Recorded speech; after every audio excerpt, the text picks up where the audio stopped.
whatever names you may have, those names simply don't fit together. And to the point as to how Brazil sets up tactically.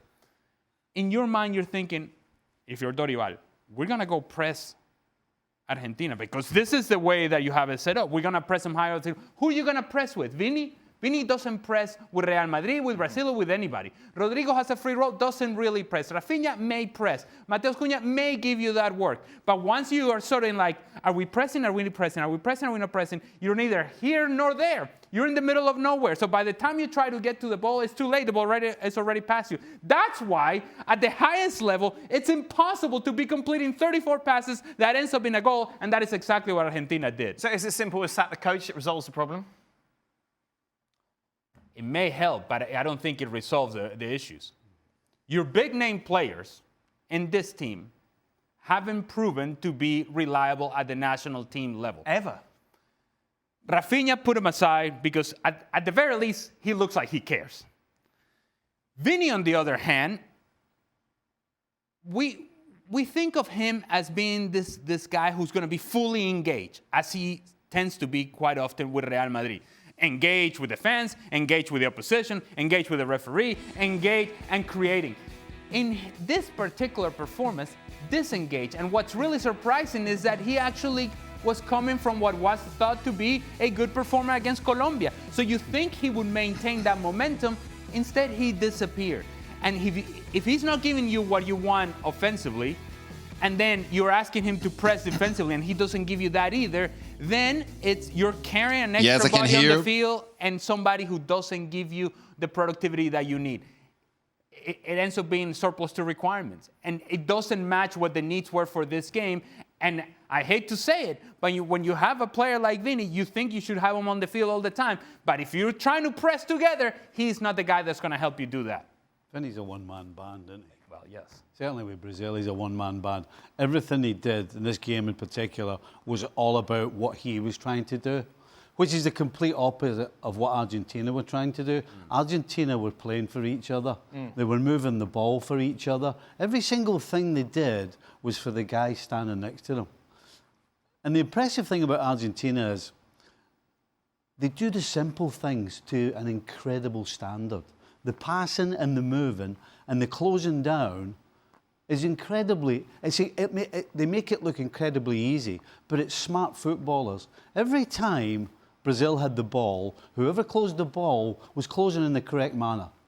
They were shown to where they were strong.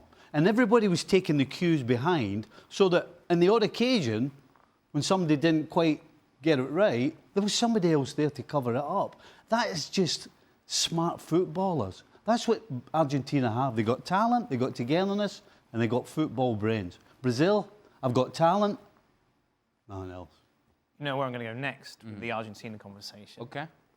There was no Messi for these two games. Yeah. Argentina were exceptional. Yes. What does that mean for the future? It means that if Messi is fit and ready to go, he will be starting the 2026 World Cup, and that I don't think that's in doubt at all. But it's not a be-all and end-all with regards to Argentina winning it. I think what Messi will give this team in the 2026 World Cup is the moment of magic that may be the difference between advancing and not advancing at a quarterfinal, at a semifinal. That's what Lionel Messi can still give this group. But if they go on to repeat as a World Cup winner, while people may focus on Messi, I think you would lose sight of the fact that Argentina is what they are because they are a team. And it goes to the point that Stevie was making, in that everybody knows what their role is and how they're able to back each other up, work together, You can see the lines of Argentina working together. The same thing that you cannot see from Brazil, that they're all over the place. You watch Argentina and you see the concepts, you see the ideas, you see the work of a group that I think right now used to depend on Lionel Messi. Now Lionel Messi depends on this group. And we were seeing that transition happening in the 2022 World Cup. Now we have confirmation of that. That this group, because Lautaro Martinez wasn't there either. And you start throwing the name Lionel Messi as well, and you're thinking, man, without guys that are considered to be difference makers, they look this good. It's because The group itself is the strongest part about Argentina, not Lionel Messi. The strongest part of this team is the team itself. I think Gustavo's back with us. Gustavo, you'll love this question. Argentina the best team in the world at the moment? No, he's not. Ali, then? Well, hard to argue, but it's also hard to argue against Spain as well. Makes for a great World Cup. Absolutely. If that were the World Cup final, I think we would take it right now. Well, England obviously will be there. Okay. If it were Spain, Argentina, we would take that Did right you not see now. us against Latvia? This is what I would say about Argentina. They made... Now, Brazil has been struggling, and we know that. We've already talked about that. But they made Brazil look ordinary. A middle-of-the-pack team, if that. Now, Brazil doesn't help themselves because they have... I have no idea how this odds have Brazil. You're jumping on 8-1. Seriously. Crikey. I don't know how if you watch Brazil and you have them that high. That's just, if you watch them play, there's nothing that tells you Brazil is going to be there or thereabouts. If you want more evidence, just watch Copa America. Watch them play yesterday. This is the same team that has tied Venezuela twice in World Cup qualifiers. I mean, should I go with more evidence as to why Brazil is not going to be there or thereabouts in the 2026 World Cup? This is a team that has a whole bunch of issues that are beyond just one manager. Dan, you're a betting man, right? I'm not. I know nothing about odds, and I don't know how they get to where they are. Yep. How can the bookies possibly have Argentina at 8-1 behind? Just use Brazil as the example. Well, how is that possible? The argument is obviously that people maybe aren't as educated as we are about the world of football. So therefore, Brazil still hold that kind of, we've won the World Cup more than anyone else. And therefore, they are near the favourites. Like Liverpool are always big favourites for games because they're Liverpool. Yeah, it just still doesn't. You can't get your head. You just can't get your head around it. But that's part of the conversation, and that's part of the point. That Brazil are no longer an elite team in the world. Not this group. But that's not new, though, Ali. No, well, it isn't. But we seem to have to remind people of it because the bookies. They quite frankly, they haven't been an elite team for a while. But every time you watch them playing this sort of games, when you watch last night's game, you see one team, elite level, top tier. Yeah. Absolutely, no doubt about it, one of the best teams in the world. And then you see another team that is part of the pack. Yeah. Part of the middle pack. And middle pack, and when I say middle of the pack, I'm talking about they're in the conversation down there. Just watch the CONMEBOL standings. Just analyze the standings. And that's where Brazil is. They're in that conversation down there. They're with Paraguay, and they're tying games with Venezuela. That's where they are. So is that not down to the manager? I just want to go to Gustavo. Right. Gustavo, how did we get here? How did Brazil fall so far from being the best team, the one that everybody wants to follow in the world, to a team, as Ali said, is now mediocre? Well, I really think that the manager has a big part of this story. I don't think that Dorival Jr. is an international manager. I think that he's a good manager for the Brazilian clubs, not internationally.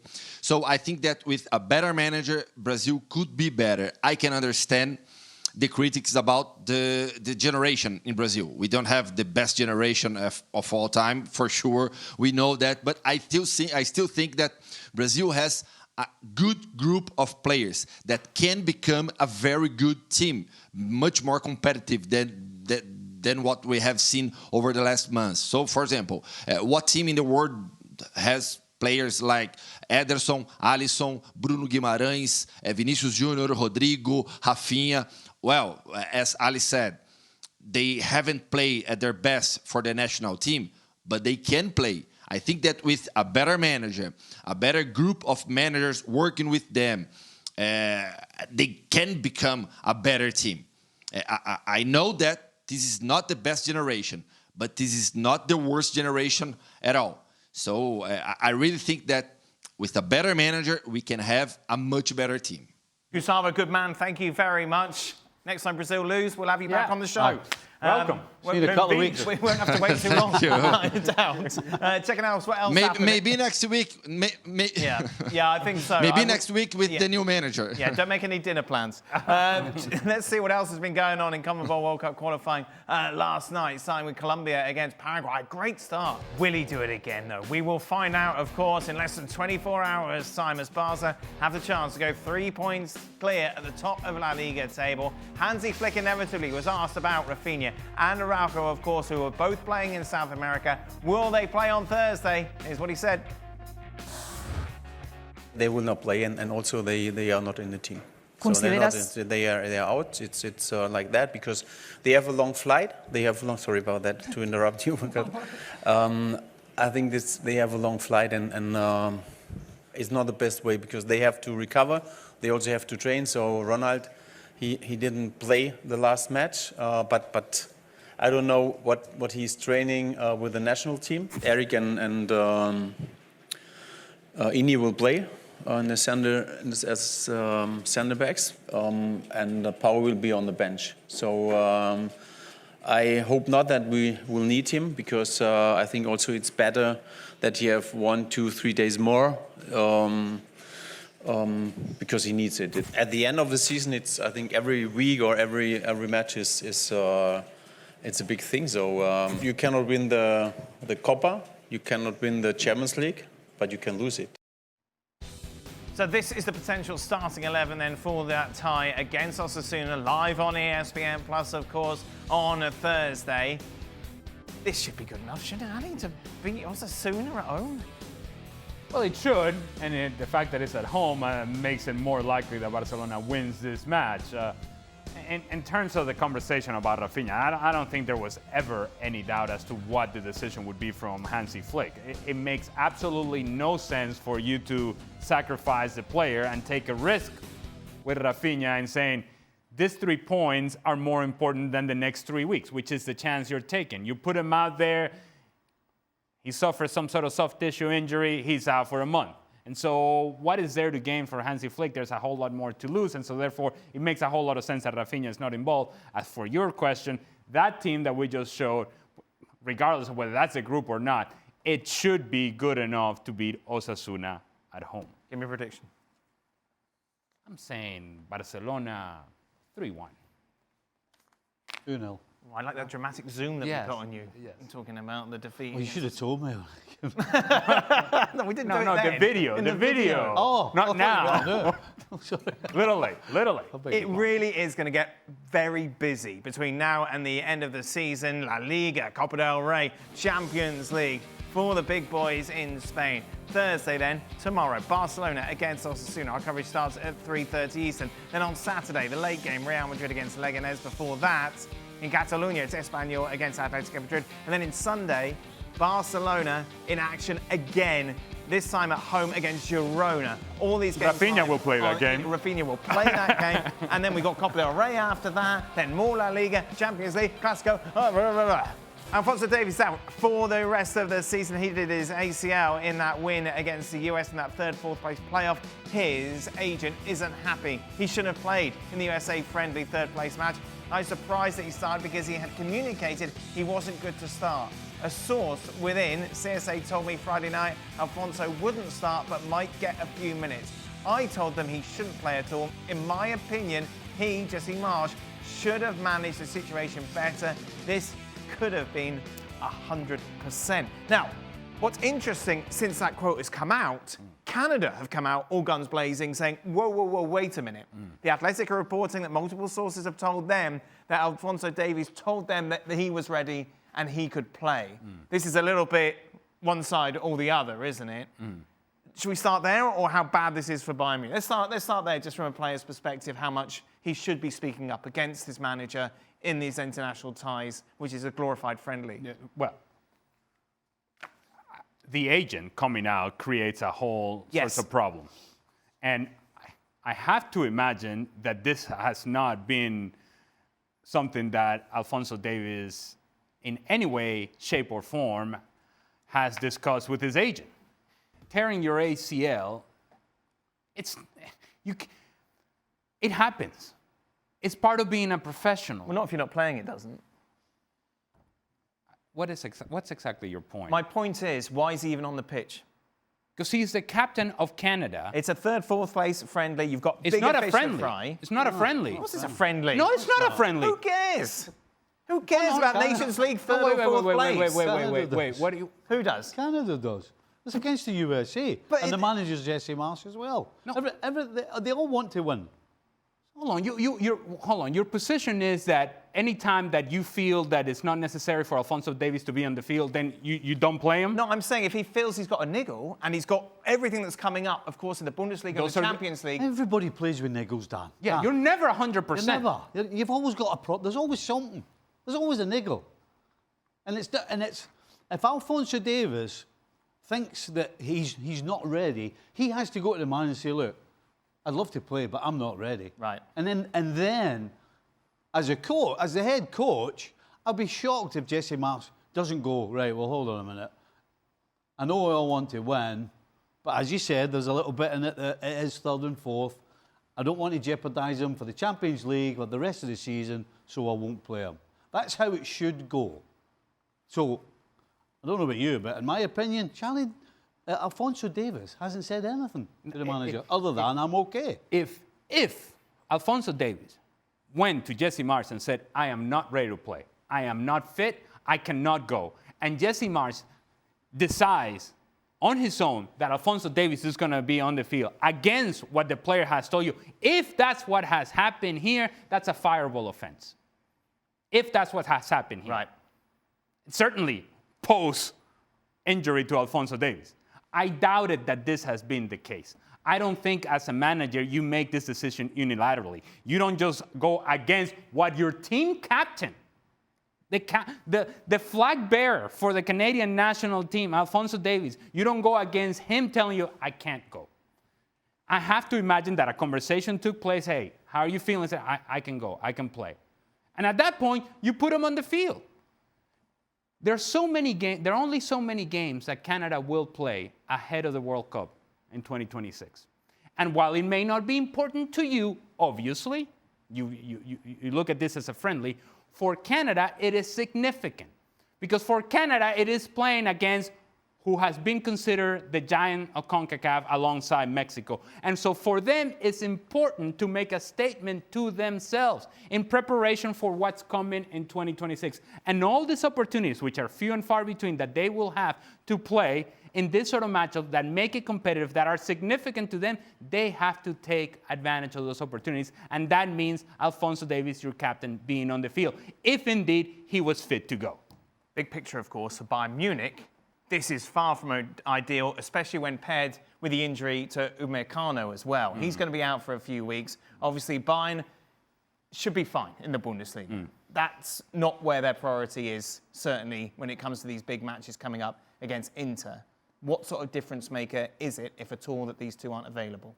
Here is what people should know about Bayern if you're not aware, if you don't follow them, that the way they like to play, they commit numbers forward because they know, or they're banking on, the speed of their back line to be able to catch up and play 1v1 situations as other teams try to go on the counter.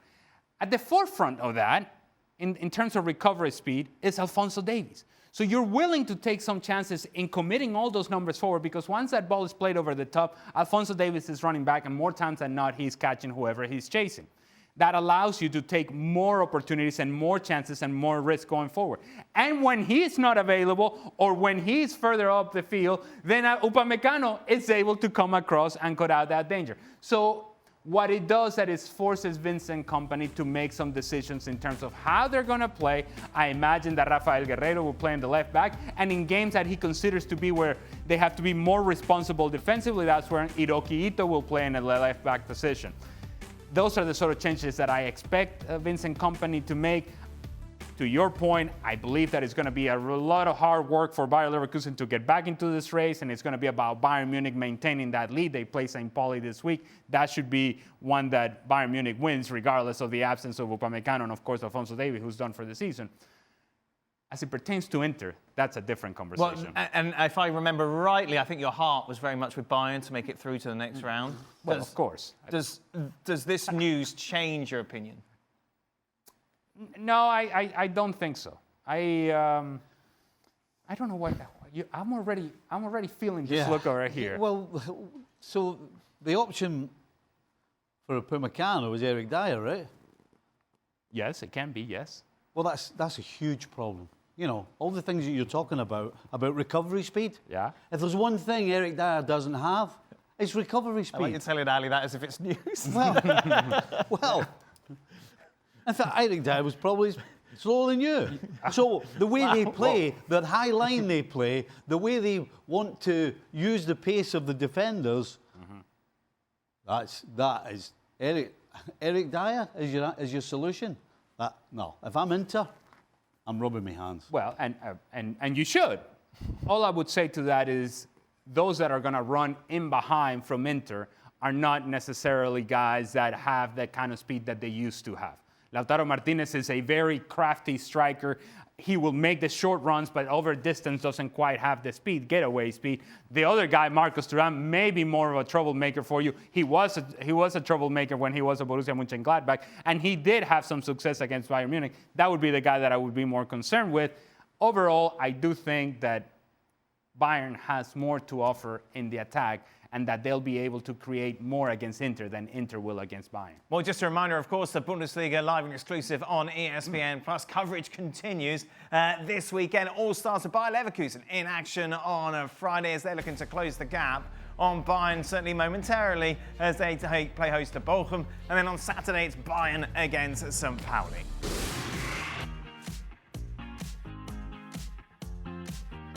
Welcome in then to the latest edition of Extra Time. Ali shouted at me today, hurt my feelings. That's all right, we'll get on with it. I don't think that that's accurate.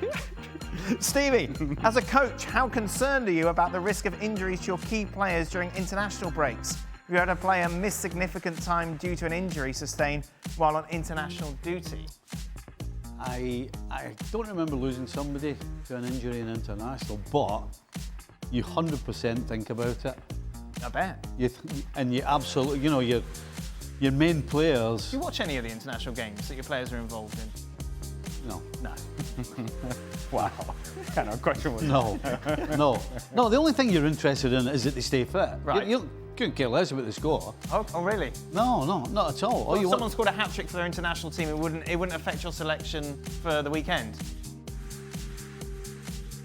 Well, let me tell you that my team, if they were playing international football, they were in the starting 11 anyway. So yeah, kill your Jets. No, you look at your main guys and you just hope that they don't come back injured. Right. And that's it. Okay. 100%. Did you have managers ever saying to you when you were going off onto international duty, take it easy, don't? No, but I had managers that didn't let me go to international duty. Because the MLS calendar. Because MLS didn't stop. That was nice of them. Well, and so there were moments. Actually, my first national team call-up was for World Cup qualifiers that were going to take place in Venezuela. That was ahead of the 2006 World Cup. This must have been about 2003. And excited that I got called up, but it was in the middle of MLS playoffs. And the Galaxy basically strongly encouraged that I did not go. Yeah. And old school MLS was very unforgiving when it came to that sort of thing, because if you're in the middle of the playoffs, that's the most important part of the season. So they pretty much essentially said, yeah, thanks but no thanks, we'll let you go in the next call-up. And of course, Liverpool players famously cared more about playing for Liverpool than they did Scotland back in your day. Apparently, yeah, some of them did. Yeah. One of them might be sat. One of them might be sat here. I actually stopped two players going. They played for, I won't name the country or the players, but they played for an African country. Right. And I found out that when they were going to play, they had to pay for the flight and get reimbursed. Oh, I remember you telling me about this. And of course, surprise, surprise, there was a problem with them getting reimbursed. Oh. Yeah. So after I found that out, the next time they were called into the squad, I said to them, look, and by the way, as you know, they went on a lot of money. Mm-hmm. So I said to them, look, I'll make this really easy for you. If you don't want to lose any more money, I'll just let them know that I'm not letting you go. And they went, yes, please. Oh, good. That's nice, Now Stevie. Looking out for his players. Absolutely. Beautiful. For Ali, will Endrick make it to the World Cup? I think Endrick will be part of the squad in 2026. I think this is a team that needs variety in the attack. And it would really help if he found some consistent minutes with Real Madrid. But regardless, I do believe that Endrick gives this team a different type of energy. Do you think, Stephen, Jackson coming back to Chelsea after the international break and Enzo Fernandez showing good form for Argentina will spark some life into this team? I think Jackson might spark some life into Cole Palmer. Well, something needs to spark some life into something. Yeah.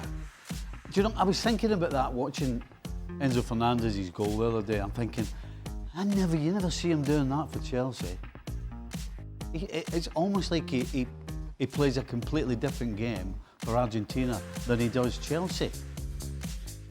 But in terms of kick-starting anything, I wouldn't put my money on it. But at the same time, it might help Cole Palmer out. Chelsea Spurs, I think, on Thursday, maybe in the Premier League. It also helps that Enzo Fernandez is playing with the rest of that crew in the midfield for Argentina. Yeah. But to your point, there's a different level of energy and confidence when he's on the ball. He's stepping over it. He's combining. He's giving the ball and getting it back, attacking inside the 18-yard box, scoring goal. He looks a yard quicker, doesn't he? Yeah. Amazing. Played a beautiful ball to McAllister for his goal. Absolutely. For Ali, which European team this season surprised you the most and why? That's easy, isn't it? It's a club team, right? We're talking. Yeah. Well, Barcelona. Huh? I don't. Wait. My answer would be Manchester City. Oh well, I'm a positive guy. Right. I focus on positivity. Glass half full. I don't think anybody would have imagined that Barcelona would be what they have been and what they have become, given the uncertainty during the summer. And there's a very fair argument and strong argument to be made that Barcelona has an inside track to make it all the way to the Champions League final. And so I don't think we would have been having that. In fact, we were not having that conversation in the middle of summer. The evolution of this team, what they have become offensively, they're fun to watch.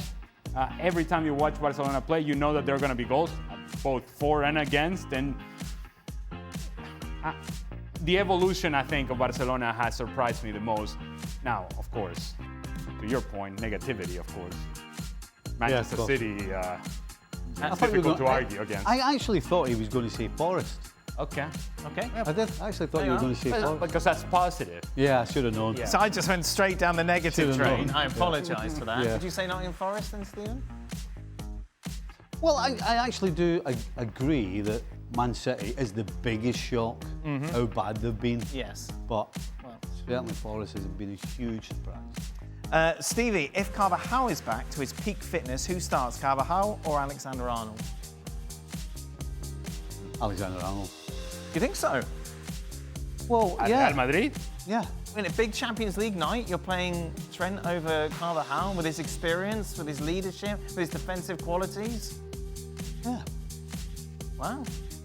They're not bringing Trent in to sit on his backside. So absolutely, he'll play. Well, they don't. They can play him because they've got Mendy on the other side who just sits. He just does a job though. So you've got your three and you let Trent go forward. Ali, do you concur? I do not concur.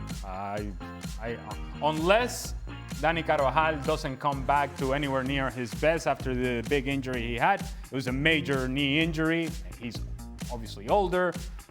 Maybe his recovery is not quite what it needs to be, and Trent Alexander plays if that's the case.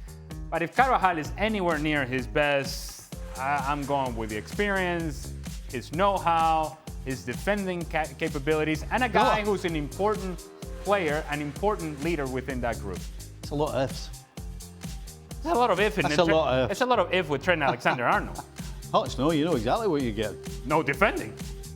You know exactly what you're getting. Bit of edge to everything today. Guys, based on reports Alphonso Davies played in the glorified friendly with Canada when he was injured, do you ever have a coach put you in a match when you were injured, even when you voiced your concerns? Did you make it through the match or did you injure yourself further? No, because you know, you get to a certain... Listen, when you're younger, it's different. And I don't remember ever making a stupid mistake like that when I was younger. Right. But when you get to a certain point, you understand what you can and can't do. And every manager I've had has asked the question, are you good to go or not? Okay. And you know, and you say no. I actually don't, I certainly have never done it. I've never had any of my managers done it, and I don't know any other coaches that I know that would ever play somebody if they came to them and said, look, I can't go. Look, that just doesn't happen. Did you play with your broken jaw?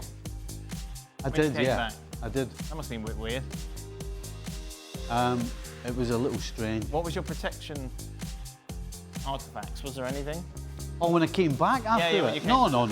Hannibal Lecter. No. A mask. No. On wheels. No, it wasn't weird coming back. It was weird at the time when I did it. Oh, I bet it When I was. played on, Yeah. walking around, like, I was in a fog. Surprise. Don't worry. surprise. Roy Evans Just a normal had day. a sponge. I was good. Roy hit me in the face with a sponge, a wet sponge. Yeah, that'll fix That it. really helped. What about you, Ali? I think as players, you do everything you can to be available for selection. And I've taken needles to my knee, all sorts of different things, painkillers, because you want to be available for selection. So that when the manager asks you the question, are you good to go or not, you can say yes. Now, the other part of that argument is maybe not a good idea to do that to your body. Maybe you have to have a bigger picture in mind.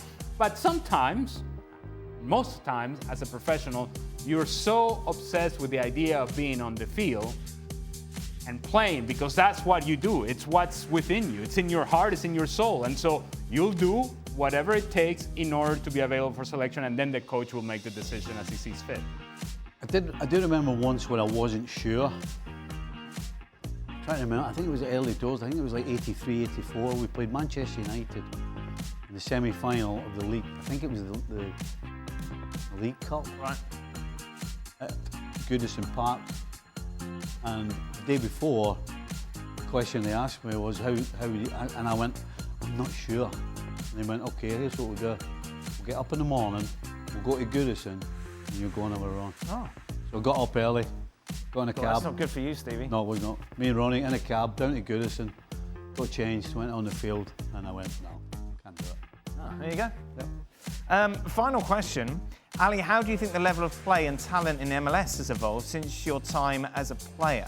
What stands out as the biggest difference? This is such a loaded question. I think the top-end talent right now in MLS is superior to the top-end talent that was available in MLS 1.0 back in the day. But there's so many teams now in Major League Soccer that... Just remind people, how many were there when I came into the league, there was 10 teams. Right. It had just contracted and now from there's 12. 20? We're on our way to 30. Yeah. And so just think, and the rosters were not nearly as big back then as they are now. You had, basically, when I came into the league, you had an 18-man senior roster plus 4 developmental players. Right. And that's it. So 22 players total. And you multiply that times 10, it's 220 players. So in order to make a team, you had to have something about you. And the best example that I can give of that is 2002 LA Galaxy team that won the MLS Cup against the New England Revolution. You're not sorry. I don't think you're sorry, Stephen. You're not sorry I at all. just wanted to give some context. It's an empty gesture. Yeah. Disingenuous. Yeah, it was. No, it was not, Stevie. I appreciate your efforts. In any I'll let case, you off. in that team, everybody was, for the most part, an international player to whatever country they were from. Right. Now, it wasn't an international player from, say, Brazil. It was Venezuela, El Salvador, Jamaica, New Zealand, but international players nonetheless. That's the sort of level of team that group had available.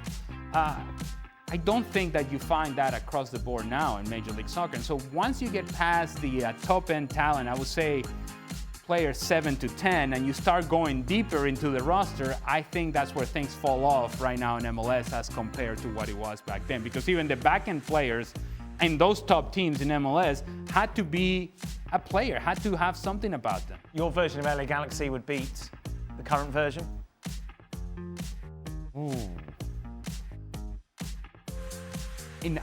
Under our circumstances, where we were in MLS back then, and those guys were brought to those circumstances as we had them, I think we got them. Now, if we go into the VIP world now, Right.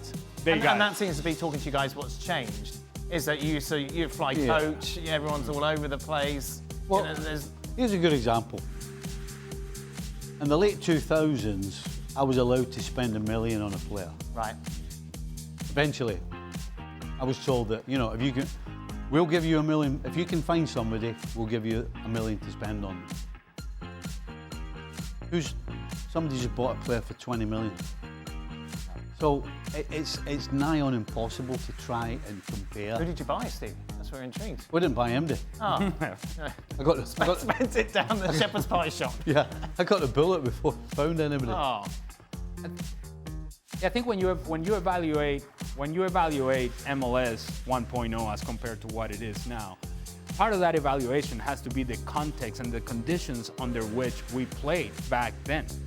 Look, I have no issues in telling you that my initial contract with the LA Galaxy as a developmental player, I got paid $350 every 2 weeks after taxes, living in LA. That was my developmental. you had to stay and eat food. I remember you telling yes, me you worked in the afternoon coaching. Correct, and that's to follow the dream, right? Because I thought that I was good enough to eventually make a career out of this. But that was my initial 3 months in MLS. That's what it was. When they offered me a senior roster, which wasn't a whole lot of money, but it felt like it was life-changing for me. And so when I say take these guys now in their VIP world and put them back then in the grind, in the grind that was MLS, where you were doing it for love. You were not doing it because you were making yourself rich or you were getting paid. It was because it was your passion. Look at the U.S. national team right now. What is the one thing that we can all agree they lack? They lack that passion. They lack that fire. Take them back to grinding days. And what's interesting now is kind of you've gone full circle. Yeah. Because you don't get paid much for this, but you do it for the love. I do it for passion. As we all do. For love. Most definitely. Well, no one else will have us. ESPN FC For that too. is with you tomorrow. Osasuna. Barcelona, of course, the big game. I'm hearing suggestions that Derek Ray is on to give us the news from Germany about the injuries to Upamecano and Alphonso Davies.